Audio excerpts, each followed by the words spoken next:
Yun, may makakasabay daw ako. May makakakwentuhan na ako habang nakasakay sa eroplano. Tapos kaedad ko pa.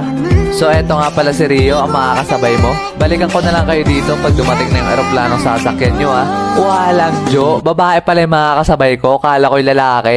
Pero gumaan naman na yung pakiramdam ko dahil meron na ako makakasabay sumakay sa eroplano. Pero ang problema ay di ko alam kung anong itatapik ko para makapagkwentuhan sa kanya. Noong mga panahon pa naman na yun, ay puro pagdodota at paglalaro sa labas ng bahay ang inaatupag ko. At halata na din sa itsura ng kasama ko na wala siyang interes sa mga ganong klaseng bagay.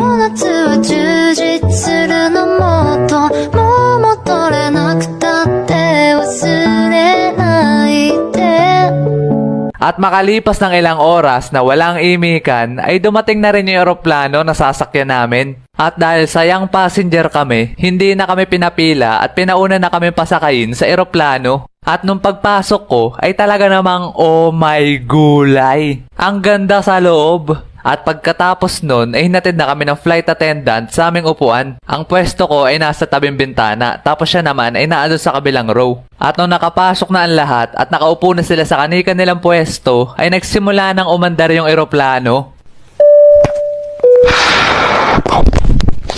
Ladies and gentlemen, the power center to Minneapolis.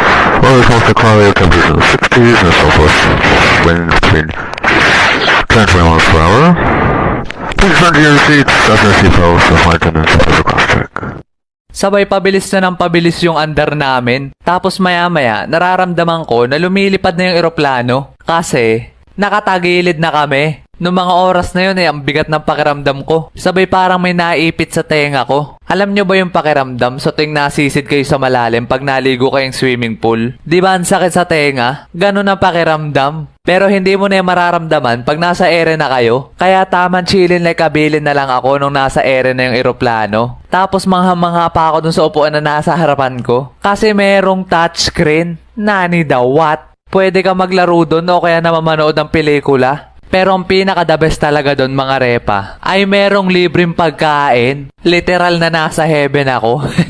At pagkatapos na mahabang biyahe at malapit na kami sa Hong Kong, ay pinaupo kami ng flight attendant sa unahan katabi ng pinto para kami yung una makalabas. At nung muli na ulit kami nagkatabi ay gusto ko talaga makipagkwentuhan sa kanya. Kaso wala wala akong maisip na may topic. Kaya nung nakarating na kami sa airport at malanding ng eroplano ay bigla akong sinampal ng lamig. December kasi kaya ganon. Grabe, di kinaya ng jacket ko. At para sa mga nagtatanong kung may snow ba sa Hong Kong, wala. Kala ko anong una meron, kaso wala.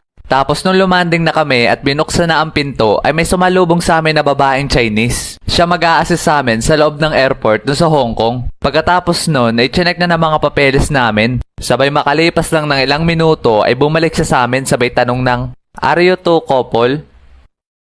Ha? Walang Jo, pinagkamalan pa kaming couple.